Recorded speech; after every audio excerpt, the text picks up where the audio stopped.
Zee 24 तास एक पाऊल पुढे. हस्ते झेंडावंदन होताना आमच्यासारख्या नागरिकांना दुःख होतं, तेव्हा घटनेचा तेव्हा राष्ट्रध्वजाचा अपमान होत नाही का? अगदी म्हणजे हे सापेक्ष आहे. जर कार्यकर्त्यांनी केलं इतरांनी केलं तरी, राजकारण्यांनी केलं तरी नाही. मला असं वाटतं की देशामध्ये हा क्लिअर डिव्हाइड झालेला आहे की राजकारणी विरुद्ध सामान्य माणसं. आता हे उत्तर राजकारण्यांनी द्यावं की अशा लोकांच्या गाडीवरचे झेंडे काढले जाणार आहेत का? अशा मंत्र्यांना ज्यांच्यावर हजारो कोटीच्या भ्रष्टाचाराचे आरोप आहेत त्यांच्या हाताने झेंडावंदनं पुढच्या काळात टाळली जाणार आहेत का, हा प्रश्न मला विचारायचा. अगदी आपल्याबरोबर राजकारणी म्हणून महादेव शेलार या चर्चेमध्ये सहभागी झालेले आहेत. शेलार सर, दोन महत्वाचे मुद्दे आहेत जे आता विश्वंभर चौधरींनी उपस्थित केलेले आहेत. पहिला मुद्दा, या चित्राच्या कंटेंटपेक्षा त्याच्या भावना महत्वाच्या आहेत. त्या व्यक्त करण्याची पद्धत जरी खालच्या पातळीवर गेलेली असली तरी सुद्धा ज्या भावना आहेत त्या सर्वसामान्य लोकांच्या मनामध्ये असलेल्याच भावना आहेत. आणि दुसरा मुद्दा असा आहे की राष्ट्रध्वजाचा अपमान झाला असा जो त्याच्यावर आरोप ठेवण्यात आलेला आहे असीम त्रिवेदींवर, तर राष्ट्रध्वजाचा अपमान हा अनेक प्रकारे होतोय. जी उदाहरणं त्यांनी दिली मी रिपीट करत नाही. काय म्हणाल तुम्ही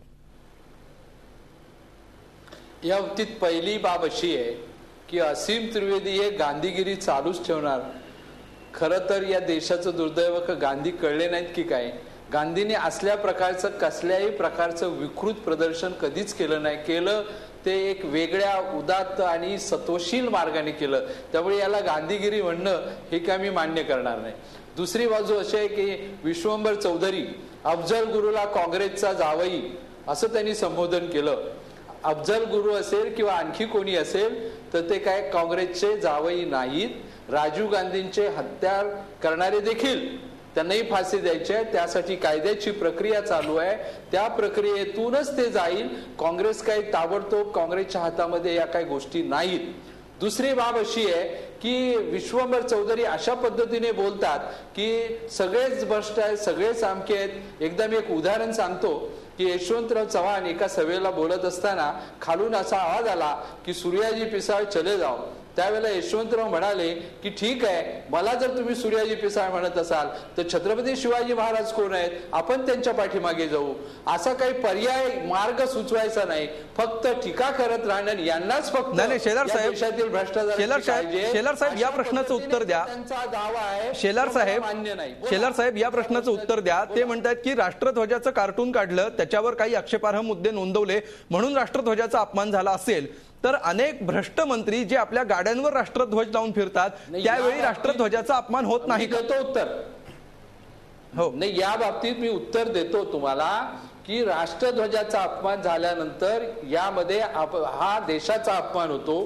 सत्यमेवच्या जयतेच्या राष्ट्रमध्ये काय दिलंय तेही मला त्याही गोष्टीकडे जायचं नाही.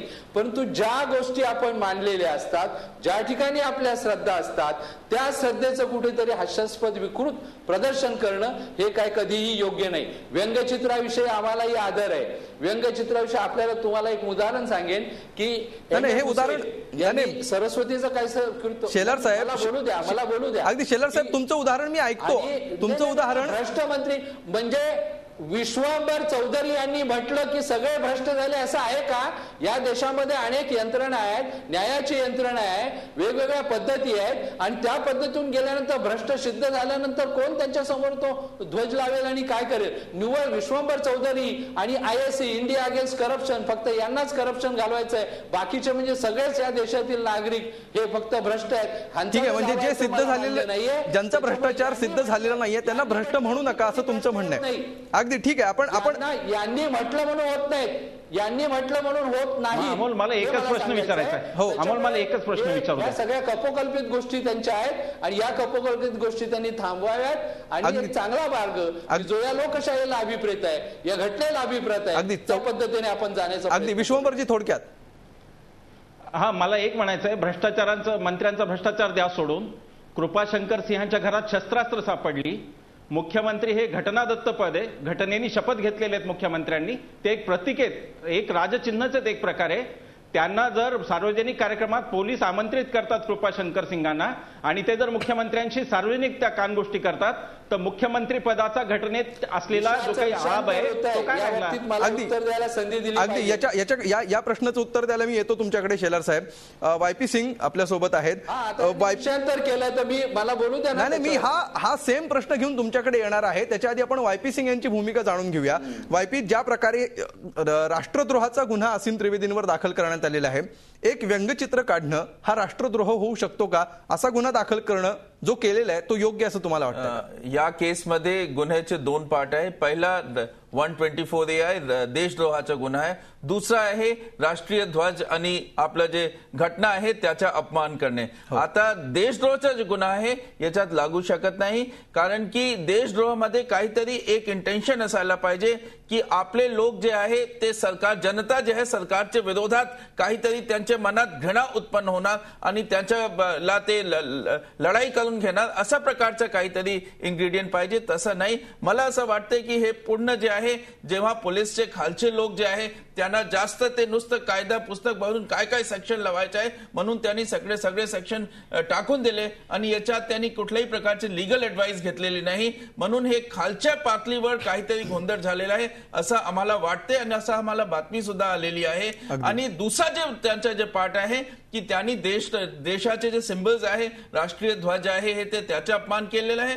त्याच्यात कार्टून अनेक लोकांनी बघितलेलं आहे आणि अशा प्रकारचे जर कोणी काहीतरी असेल मग पोलिसांचं कर्तव्य आहे त्या पार्टमध्ये तेवढा जे आहे हे, पण तो बारीक गुन्हा आहे. बारीक गुन्ह्याला त्यांनी मोठा केलेला आहे, याच्यात पोलिसांनी चूक केलेली. अगदी, म्हणजे त्यांनी चित्र काढून राष्ट्रीय जी प्रतीक आहेत त्यांचा अपमान केलेला आहे, पण हा देशद्रोह होऊ शकत नाही असं तुमचं म्हणणं आहे.